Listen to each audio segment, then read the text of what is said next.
अस्सलाम वालेकुम की हाल है मित्रों प्यारे ਤੁਹਾਡਾ ਮੈਂ ਤੁਹਾਡਾ ਮਿੱਤਰ ਤੁਹਾਡਾ ਮੇਲੀ ਤੁਹਾਡਾ ਬੇਲੀ ਤੁਹਾਡਾ ਸਭ ਦਾ ਸਾਂਝਾ ਆਬਦ ਜਿਹਾ ਤੁਹਾਡੇ ਨਾਲ ਤੇ ਤੁਸੀਂ ਸਾਡੇ ਨਾਲ ਜੁੜੇ ਹੋ ਵੇਖ ਪੰਜਾਬ ਟੀਵੀ ਦੇ ਰਾਹੀਂ ਮਿੱਤਰੋ ਪਿਆਰਿਓ ਪ੍ਰੋਗਰਾਮ ਕੀ ਜਾਣਾ ਮੈਂ ਕੌਣ ਲੈ ਕੇ ਤੁਹਾਡੀ ਖਿਦਮਤ ਵਿੱਚ ਹਾਜ਼ਰ ਹਾਂ ਤੇ ਅੱਜ ਅਸੀਂ ਬਾਬਾ ਫਰੀਦ ਹੋਣਾ ਦੇ ਇੱਕ ਸ਼ੇਰ ਦੇ ਨਾਲ ਪ੍ਰੋਗਰਾਮ ਦਾ ਆਗਾਜ਼ ਕਰਾਂਗੇ। ਉਹ ਕਹਿੰਦੇ ਨੇ ਕਿ ਫਰੀਦਾ ਖਾਕ ਨਾ ਨਿੰਦੀਏ ਖਾਕੋ ਜੇੜ ਨਾ ਕੋ ਜਿਉਂਦਿਆਂ ਪੈਰਾਂ ਥੱਲੇ ਮੋਇਆਂ ਉੱਪਰ ਹੋ।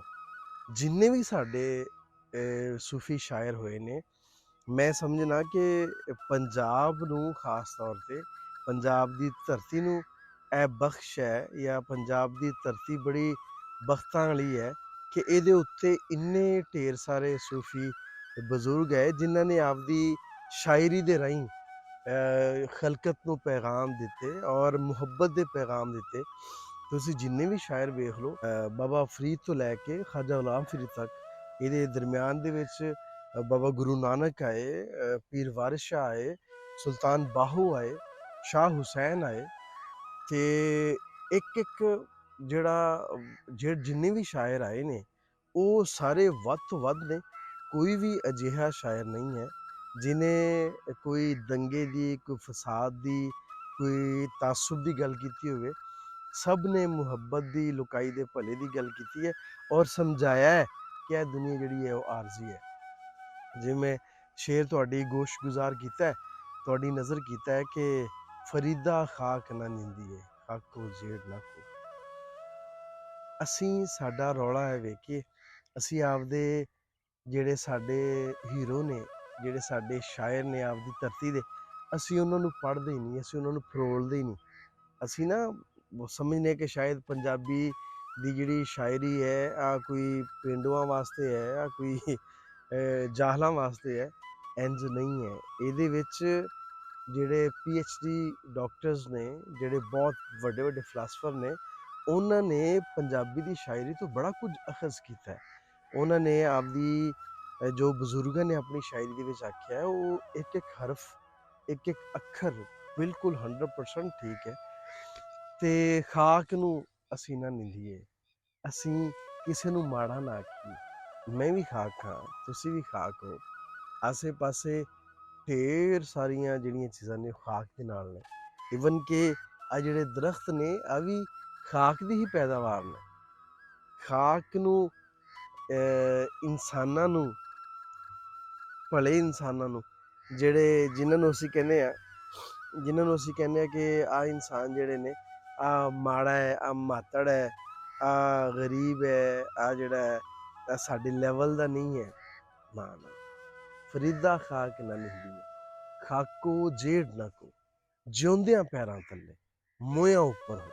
ਜਦੋਂ ਤੱਕ ਅਸੀਂ ਜੀਨੇ ਆ ਫਿਰ ਖਾਕ ਨੂੰ ਉਹਨਾਂ ਨੇ ਇੱਕ ਆਮ ਮੁਹਾਵਰੇ 'ਚ ਜਿਹੜੀ ਖਾਕ ਅਸੀਂ ਸਮਝਦੇ ਹਾਂ, ਜਿਹੜੀ ਮਿੱਟੀ ਹੈ, ਕਿ ਆ ਜਿਉਂਦਿਆਂ ਤੁਹਾਡੇ ਪੈਰਾਂ ਥੱਲੇ ਹੈ, ਲੇਕਿਨ ਜਦੋਂ ਤੁਸੀਂ ਮਰ ਜਾਣਾ ਤੁਹਾਡੇ ਉੱਪਰ ਆਣੀ ਹੈ। ਢੇਰੀ ਜਿਹੜੀ ਹੈ ਉਹ ਵੀ ਮਿੱਟੀ ਦੀ ਹੈ ਨਾ। ਉਹ ਕਿਸੇ ਵੀ ਸੂਰਤ, ਕਿਸੇ ਚੀਜ਼ ਨੂੰ ਹਕੀਰ ਨਹੀਂ ਸਮਝਣਾ, ਆਪਣੇ ਆਪ ਨੂੰ ਕਿਸੇ ਤੋਂ ਵਧੀਆ ਨਹੀਂ ਕਹਿਣਾ।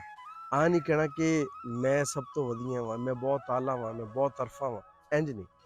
ਆ ਵੇਖ ਕੇ ਮੈਂ ਇੱਕ ਮਿੱਟੀ ਦਾ ਖਿਡੌਣਾ ਵਾਂ, ਮੈਨੂੰ ਕੋਈ ਪਤਾ ਨਹੀਂ ਕਦੋਂ ਮੇਰੇ ਅੰਦਰੋਂ ਰੂਹ ਖਿੱਚੀ ਗਈ, ਸਾਹ ਖਿੱਚੇ ਗਏ ਤੇ ਮੈਂ ਵੀ ਉਹ ਮਿੱਟੀ ਦੇ ਵਿੱਚ ਹੀ ਮਿਲ ਜਾਣਾ ਤੇ ਮੇਰਾ ਵੀ ਵਜੂਦ ਬਾਕੀ ਨਹੀਂ ਰਹਿਣਾ।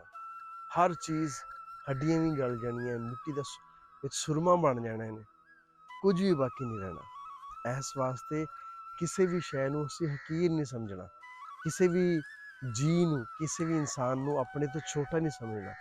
ਅਸੀਂ ਸਭ ਨੂੰ ਬਰਾਬਰ ਲੈ ਕੇ ਚੱਲਣਾ, ਸਭ ਦੀ ਇੱਜ਼ਤ ਕਰਨੀ ਹੈ, ਸਭ ਦੀ ਤਕਰੀਮ ਕਰਨੀ ਹੈ, ਸਭ ਦੇ ਨਾਲ ਅਸੀਂ ਪਿਆਰ ਵਾਲਾ, ਮੁਹੱਬਤ ਵਾਲਾ, ਖਲੂਸ ਵਾਲਾ ਗੂੜਾ ਰਿਸ਼ਤਾ ਕਾਇਮ ਕਰਨਾ ਹੈ।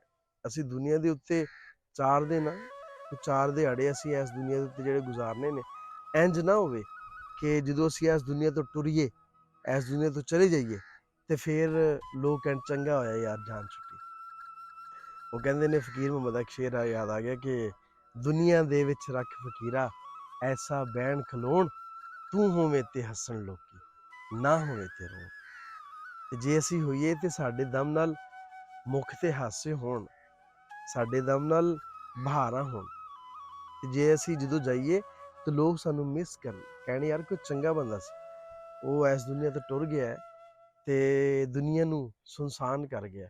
ਉਸ ਇੱਕ ਜੀਅ ਦੇ ਨਾਲ ਬੜੀ ਰੌਣਕ ਸੀ, ਉਹਨੇ ਲੋਕਾਈ ਦੇ ਭਲੇ ਦੇ ਬੜੇ ਕੰਮ ਕੀਤੇ ਨੇ, ਉਹਨੇ ਲੋਕਾਈ ਵਾਸਤੇ ਆਸਾਨੀਆਂ ਪੈਦਾ ਕੀਤੀਆਂ ਨੇ। ਤੇ ਆ ਤੇ ਵੈਸੇ ਤਕੱਬਰ ਤੇ ਅੱਲਾਹ ਤਾਲਾ ਦੀ ਜ਼ਾਤ ਤੋਂ ਪਸੰਦ ਹੀ ਨਹੀਂ। ਯਕੀਨ ਕਰੋ, ਜੇ ਮੈਨੂੰ ਫੱਬਦਾ ਹੋਵੇ ਨਾ ਤਕੱਬਰ, ਤੇ ਮੈਂ ਕਹਿਣਾ ਕਿ ਮੈਂ ਸਭ ਤੋਂ ਜ਼ਿਆਦਾ ਤਕੱਬਰ ਮੈਂ ਕਰਾਂ, ਲੇਕਿਨ ਫੱਬਦਾ ਨਹੀਂ। ਫੱਬਦਾ ਸਿਰਫ ਉਸ ਜ਼ਾਤ ਤੋਂ ਹੈ ਜਿਹੜੀ ਐਸ ਦੇ ਲਾਇਕ ਹੈ। ਤਕੱਬਰ ਸਿਰਫ ਰੱਬ ਦੀ ਜ਼ਾਤ ਕਰ ਸਕਦੀ ਹੈ, ਉਹ ਵੀ ਤਕੱਬਰ ਨਹੀਂ ਕਰਦੀ, ਉਹ ਵੀ ਤੁਹਾਡੇ ਨਾਲ 70 ਮਾਵਾਂ ਤੋਂ ਜ਼ਿਆਦਾ ਪਿਆਰ ਕਰਦੀ ਹੈ ਨਾ। ਸਾਡੇ ਸਾਰਿਆਂ ਦੇ ਨਾਲ ਕਿੰਨਾ ਪਿਆਰ ਕਰਦੀ ਹੈ ਰੱਬ ਦੀ ਜ਼ਾਤ। ਅਸੀਂ ਰੱਬ ਦੇ ਨਾਲ ਉਂਝ ਹੀ ਪਿਆਰ ਕਰੀਏ, ਅਸੀਂ ਰੱਬ ਦੀ ਮਖਲੂਕ ਦੇ ਨਾਲ ਉਂਝ ਹੀ ਪਿਆਰ ਕਰੀਏ, ਕਿਸੇ ਨੂੰ ਨੀਵਾਂ ਵਿਖਾਉਣ ਦੀ ਕੋਸ਼ਿਸ਼ ਨਾ ਕਰੀਏ, ਕਿਸੇ ਨੂੰ ਹਰਾਉਣ ਦੀ ਕੋਸ਼ਿਸ਼ ਨਾ ਕਰੀਏ। ਇਹੋ ਜਿਹੀ ਜਿੱਤ ਨੂੰ ਕੀ ਕਰਨਾ ਹੈ ਜੇ ਤੁਹਾਡੀ ਜਿੱਤ ਦੀ ਵਜ੍ਹਾ ਤੋਂ ਕਿਸੇ ਦੀ ਦਿਲ ਆਜ਼ਾਰੀ ਹੋ ਰਹੀ ਹੈ, ਜੇ ਤੁਹਾਡੀ ਜਿੱਤ ਦੀ ਵਜ੍ਹਾ ਤੋਂ ਕੋਈ ਕਿਸੇ ਦੀ ਅੱਥਰੂ ਆਏ ਨੇ। ਇਹੋ ਜਿਹੀ ਜਿੱਤ ਨਹੀਂ ਚਾਹੀਦੀ ਸਾਨੂੰ। ਉਹ ਜਿੱਤ ਚਾਹੀਦੀ ਹੈ ਕਿ ਅਸੀਂ ਦਿਲ ਜਿੱਤੀਏ, ਅਸੀਂ ਸਭ ਦੇ ਦਿਲਾਂ 'ਚ ਵਸੀਏ, ਫਿਰ ਫਾਇਦਾ ਹੈ। ਅੱਜ ਦੇ ਪ੍ਰੋਗਰਾਮ ਦਾ ਜਿਹੜਾ ਨਤੀਜਾ ਹੈ ਉਹ ਇਹ ਵੇ ਕਿ ਅਸੀਂ ਤਕੱਬਰ ਨਹੀਂ ਕਰਨਾ। ਤਕੱਬਰ ਸਾਨੂੰ ਸੂਟ ਹੀ ਨਹੀਂ ਕਰਦਾ। ਤਕੱਬਰ ਸਿਰਫ ਰੱਬ ਦੀ ਜ਼ਾਤ ਕਰੇ ਜੇ ਕਰੇ ਤਾਂ, ਕਿਉਂਕਿ ਉਹ ਕਰ ਸਕਦੀ ਹੈ, ਉਹ ਹਰ ਚੀਜ਼ ਦਾ ਮਾਲਕ ਹੈ ਨਾ, ਉਹ ਜੋ ਚਾਹਵੇ ਕਰ ਸਕਦਾ ਹੈ। ਤੇ ਜਦੋਂ ਮੇਰੇ ਵੱਸ ਵਿੱਚ ਕੁਝ ਨਹੀਂ ਨਾ ਹੈਗਾ ਤੇ ਫਿਰ ਮੈਨੂੰ ਤਕੱਬਰ ਫੱਬਦਾ ਹੀ ਨਹੀਂ, ਫਿਰ ਮੈਨੂੰ ਕਰਨਾ ਹੀ ਨਹੀਂ ਚਾਹੀਦਾ। ਅੱਡੀਆਂ ਚੁੱਕ ਕੇ ਫਾਹ ਨਹੀਂ ਲੈਣਾ ਚਾਹੀਦਾ। ਮੈਨੂੰ ਆਪਣੀ ਹੱਦ ਤੱਕ ਰਹਿਣਾ ਚਾਹੀਦਾ, ਮੈਨੂੰ ਮਹਿਦੂਦ ਰਹਿਣਾ ਚਾਹੀਦਾ, ਤੇ ਲੋਕਾਂ ਦੇ ਨਾਲ ਪਿਆਰ ਮੁਹੱਬਤ ਦੇ ਨਾਲ ਪੇਸ਼ ਆਉਣਾ ਚਾਹੀਦਾ। ਉਮੀਦ ਹੈ ਕਿ ਤੁਹਾਨੂੰ ਅੱਜ ਦੀ ਵੀਡੀਓ ਪਸੰਦ ਆਏਗੀ। ਜੇ ਵਧੀਆ ਲੱਗੇ ਤਾਂ ਕਮੈਂਟ ਜ਼ਰੂਰ ਕਰਿਆ ਜੀ। ਇਹਦੇ ਨਾਲ ਹੀ ਅੱਜ ਦੇ ਪ੍ਰੋਗਰਾਮ ਨੂੰ ਮੁਕਾਉਂਦੇ ਹਾਂ। ਆਪਣਾ ਤੇ ਆਪਣੇ ਆਲ ਦੁਆਲ ਦਾ ਰੱਖਿਆ ਜੇ ਢੇਰ ਸਾਰਾ ਖਿਆਲ। ਮੇਰਾ ਪਿਆਰ, ਮੇਰੀਆਂ ਮੁਹੱਬਤਾਂ ਤੁਹਾਡੇ ਸਾਰਿਆਂ ਦੇ ਨਾਲ।